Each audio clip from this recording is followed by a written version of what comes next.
Du Liban, le frère Toufik Méry de la Custodie de Terre Sainte témoigne de la force de la foi. Après les bombardements au sud du Liban, la communauté franciscaine du couvent Saint-Antoine s'est installée à Beyrouth pour se mettre au service de la population. Les effets de la guerre sur le secteur du tourisme en Terre Sainte. Le ministère israélien du tourisme a publié un ensemble de données illustrant l'impact de la guerre sur le secteur. Ce document décrit les caractéristiques des centaines de milliers de touristes qui ont visité Israël depuis le début de la guerre.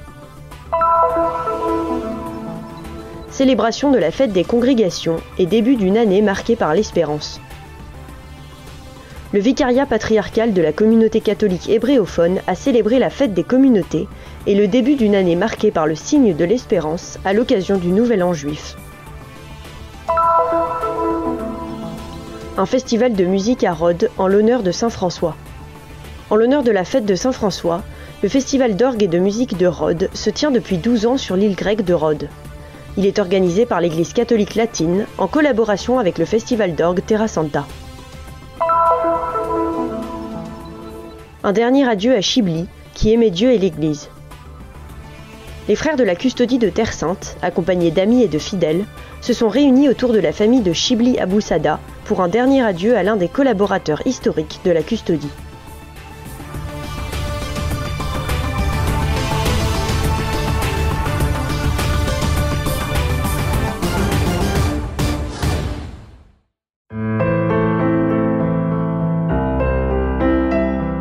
Le frère Toufik Méry de la Custodie de Terre Sainte au Liban nous décrit la situation actuelle des frères et de la population. Selon lui, la ville de Tyr était calme et les bombes n'y arrivaient pas avant le 20 septembre, où tout a changé. Depuis, quelques 160 personnes ont été accueillies au couvent, dont 70 enfants accompagnés de leurs parents et 20 personnes âgées.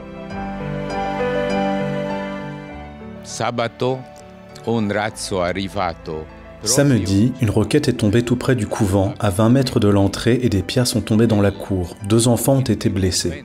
Les gens étaient terrifiés. Nous avons accueilli du monde à l'intérieur du couvent après la destruction de 9 maisons. Mais les gens avaient trop peur et tous ont commencé à quitter le couvent de Saint-Antoine de la Custodie de Terre Sainte pour chercher refuge ailleurs.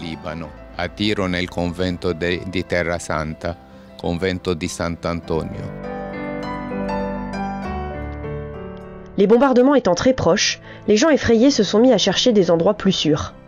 La paroisse étant à moitié vide, les frères ont décidé qu'il serait plus utile ailleurs. Contraints par la situation, ils ont fermé les portes du couvent de Tyr le 1er octobre et se sont installés à Beyrouth.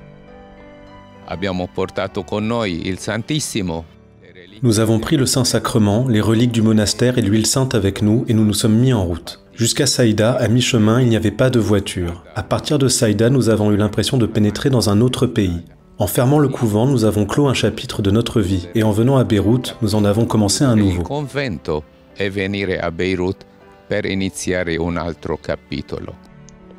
Le frère nous raconte comment il a été réconforté par sa foi, par la certitude que le Seigneur était avec eux. Une proximité qui se manifeste surtout par l'aide de ceux qui veulent leur donner un coup de main et être proches d'eux. Même depuis la Syrie pauvre, et malgré les moments que nous vivons, quelqu'un m'a appelé pour me dire « Père, j'ai entendu ce que vous faites, je veux participer et je veux être près de vous. » Sentir que nous ne sommes pas seuls est une grande aide pour nous. Sentir que dans notre cri « Que la guerre cesse », nous ne sommes pas seuls. La guerre, les bombes n'ont jamais apporté ni paix ni droit. Elles n'apportent que haine et division entre les peuples.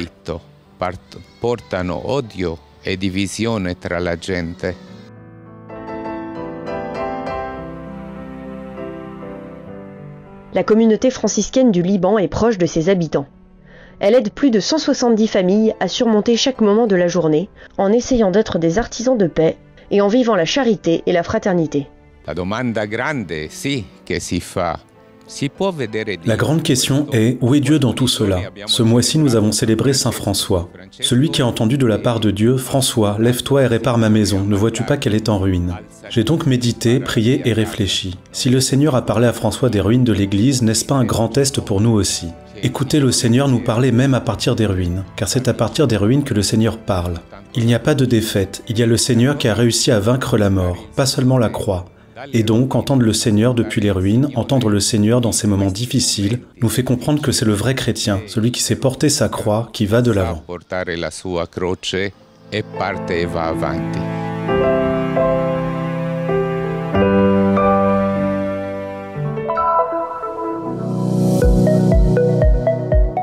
mois après le début de la guerre en Terre Sainte, le ministère israélien du Tourisme a publié un ensemble de données illustrant l'impact de la guerre sur le secteur du tourisme, ainsi que les caractéristiques des centaines de milliers de touristes qui ont visité Israël au cours de cette période. Depuis le début de la guerre, quelques 853 000 touristes ont été enregistrés, arrivant principalement par ordre décroissant des États-Unis, de France, de Grande-Bretagne, de Russie et des Philippines.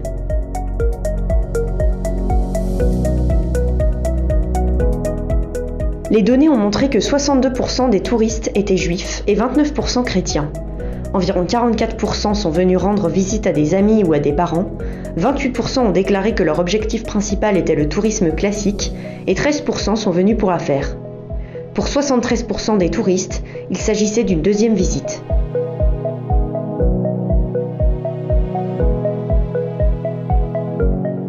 Le secteur du tourisme étranger a perdu 4 675 milliards de dollars, tandis que le secteur du tourisme national a perdu 190 millions de dollars. Les effets de la guerre n'ont pas épargné le secteur touristique palestinien, sachant que la croissance économique de la ville de Noël dépend entièrement des touristes qui visitent l'église de la Nativité. Le secteur du tourisme est celui qui a subi les pertes les plus importantes de l'économie palestinienne, c'est-à-dire environ 2 millions de dollars par jour. Le ministère du Tourisme et des Antiquités, en coopération avec le secteur privé du tourisme, s'efforce d'élaborer des plans et des programmes pour rétablir le secteur, dès que les conditions politiques et de sécurité seront réunies. Le conseiller du ministre israélien du Tourisme, l'ambassadeur Peleg Levy, a quant à lui exprimé l'espoir que la situation à la frontière nord se calme et a mentionné le tourisme chrétien.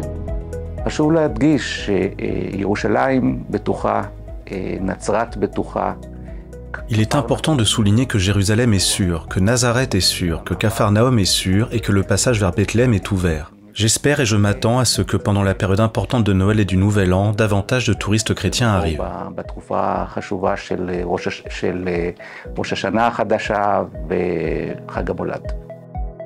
Le ministère israélien du Tourisme poursuit ses efforts pour encourager le tourisme, même en ces temps difficiles, notamment en s'opposant à l'annulation de la taxe sur la valeur ajoutée de 0% appliquée aux touristes, et également en travaillant à l'amélioration, entre autres, de l'infrastructure.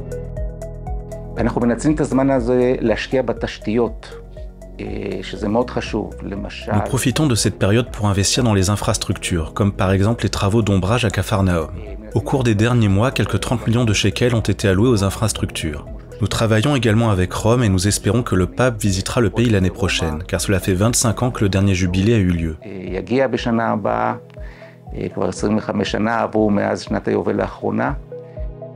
Le travail d'encouragement du tourisme ne se limite pas à un endroit ou à un autre. Dans quelques semaines, le ministre se rendra aux Philippines, troisième pays d'où viennent les pèlerins. Il s'agit d'un tourisme religieux très important.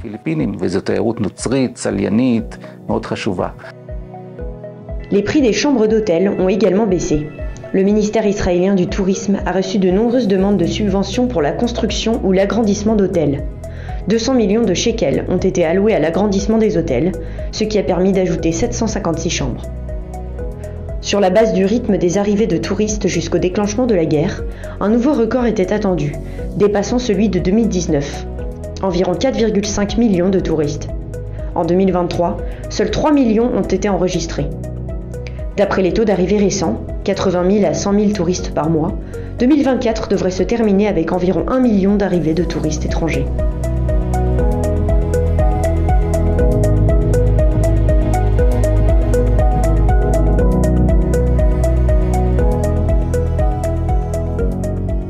Selon l'ambassadeur Peleg, la Terre Sainte offre tout ce dont un touriste peut avoir besoin, en premier lieu pour le cœur, car elle englobe les lieux saints des trois religions, une cuisine délicieuse, des plages et une grande diversité.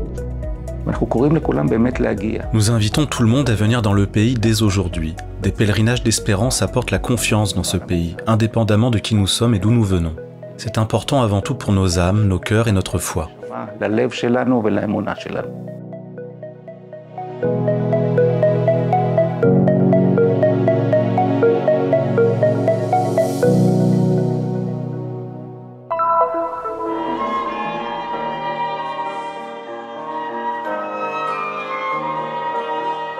Dans la nuit noire, la pleine lune paraît bien loin. le vicariat patriarcal de la communauté catholique hébréophone a célébré la fête des communautés et le début d'une année marquée par le signe de l'espérance à l'occasion du Nouvel An juif. La célébration s'est concentrée sur l'espoir perdu au milieu de la guerre en Terre Sainte. Un espoir perdu auquel aspirent toutes les âmes, plongées qu'elles sont dans les nuits sombres et les fléaux de la guerre. La nouvelle année est une bonne occasion non seulement d'exprimer à Dieu notre fatigue et notre lassitude vis-à-vis des événements de l'année passée, mais aussi de lui demander de nous accorder bénédiction et paix pour l'année à venir. Après une année difficile, complexe et douloureuse, au cours de laquelle un grand nombre de gens ont vécu dans la tristesse, le chagrin et les pleurs, nous ne pouvons que regarder vers l'avant et nous armer d'espoir. C'est tout ce qui nous reste. Environ 200 croyants ont participé à la célébration dans l'église Notre-Dame de l'Arche d'Alliance, affiliée à l'ordre de Saint-Joseph de l'Apparition à Kiryat Yarim, connu sous le nom d'Abou Ghosh.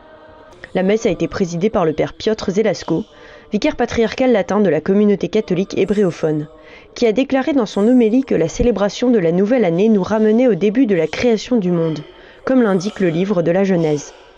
Ce passage décrit l'état de bonheur et d'harmonie complète entre l'homme, la femme et la nature.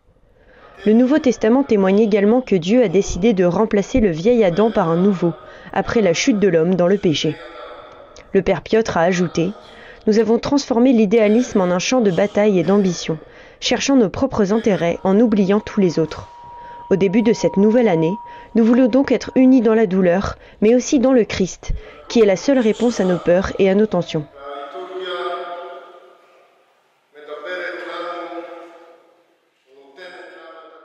J'ai annoncé que nous entamerions une année marquée par le signe de l'espérance dans notre vicariat patriarcal et que cette année nous concentrerons nos activités sur la recherche de l'espoir. Nous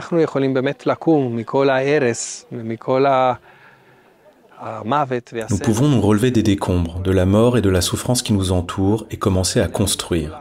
Nous pouvons ramasser toutes les pierres et construire de nouvelles maisons, une nouvelle société, de nouvelles valeurs.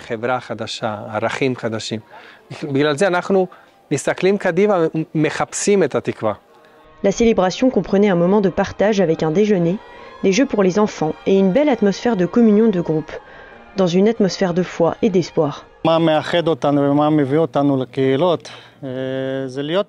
Ce qui nous unit et qui nous pousse à venir ici, c'est de nous réunir, de prier ensemble et d'élever nos enfants avec Jésus.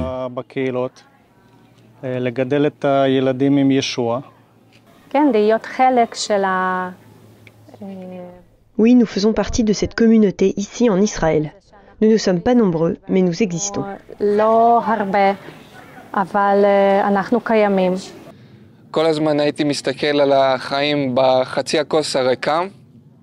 le passé, je voyais toujours le verre à moitié vide. Mais depuis que je vais à l'église, j'ai découvert à quel point l'idée que Dieu fait du bien aux gens est belle et combien elle nous donne de l'espoir.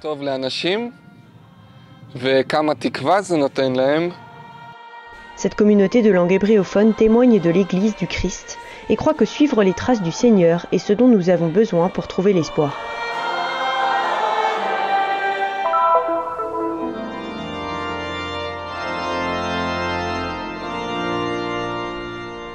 En l'honneur de la fête de Saint-François, le festival d'orgue et de musique de Rhodes se tient depuis 12 ans sur l'île grecque du même nom.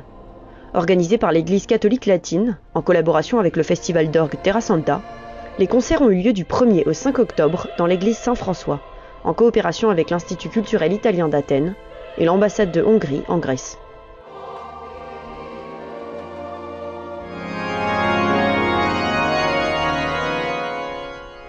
Le festival a été inauguré par un récital du Hongrois Robert Kovács, organiste de l'église Saint-Augustin de Vienne et organiste principal de l'orchestre Robert Kovács, le célèbre Wiener Philharmoniker, ainsi que d'autres orchestres autrichiens prestigieux. Un moment très émouvant de la prestation de Kovács a été son improvisation sur le thème de l'antienne Salve Regina.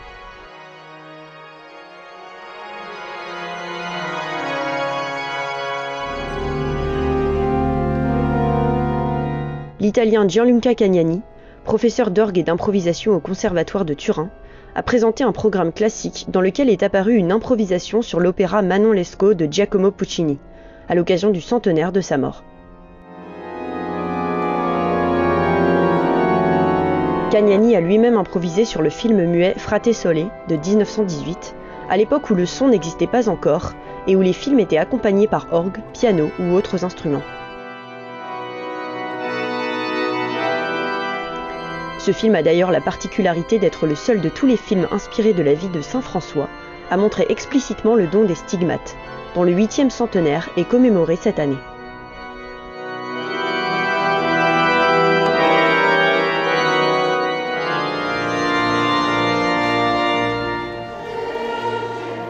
Le Festival d'orgue et de musique de Rhodes entretient également des liens avec la région, en invitant des musiciens grecs. Cette année, ce sont la chorale et l'ensemble instrumental Pétaloudes, dirigé par Flora Pellicanu, qui ont été invités. Les mandolines et d'autres instruments traditionnels locaux ont été mis à l'honneur. Le dernier concert est lié malgré lui à une note d'actualité. Depuis un Liban déchiré par la guerre, et après de nombreuses difficultés, The Buried Soloist, l'ensemble vocal dirigé par le maestro Fernando Afara, est arrivé à Rhodes.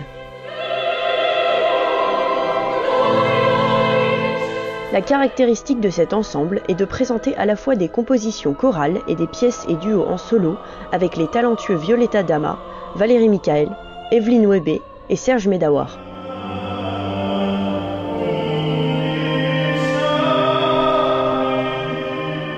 Inquiétude concernant leur retour au pays n'a pas empêché les chanteurs libanais d'offrir un beau concert de musique sacrée signé Mozart, Vivaldi, Fauré et Khalil Ramé, un compositeur libanais.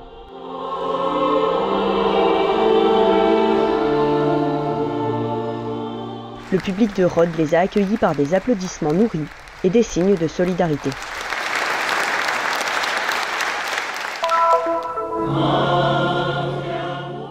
Les frères de la Custodie de Terre Sainte, accompagnés d'amis et de fidèles, se sont réunis autour de la famille de Chibli Abou Sada pour un dernier adieu à l'un des collaborateurs historiques de la Custodie. Chibli était un don du Seigneur et un homme unique, a déclaré le custode de Terre Sainte, le frère Francesco Patton, qui a présidé les funérailles le 15 octobre dans l'église Saint-Jacques de Bethanina. Étaient présents le patriarche de Jérusalem des Latins, le cardinal Pier Battista Pizzaballa, l'évêque grec catholique, monseigneur Yasser Ayash, de nombreux frères et collaborateurs de la custodie, ainsi que plusieurs prêtres de rite latin et melkite. Pendant plus de 25 ans, Chibli a fait partie des Kawas, l'escorte du custode de Terre Sainte, chargés de montrer le chemin lors des processions. Outre leur uniforme caractéristique, héritage ottoman, les Kawas sont équipés d'un bâton qu'ils tapent sur le sol pour annoncer le passage d'une personne importante.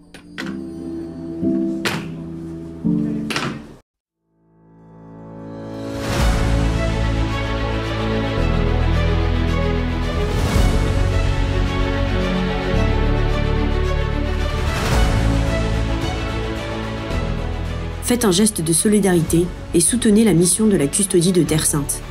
Le Christian Media Center diffuse la bonne nouvelle du Christ en faisant connaître au monde la spiritualité des lieux saints et la vie des chrétiens locaux. Votre contribution nous aidera à porter toujours plus loin l'annonce du Seigneur ressuscité aux hommes et aux femmes de toutes les langues et de toutes les nations. Pour nous aider, il vous suffit de scanner ce QR code. Votre choix fait la différence.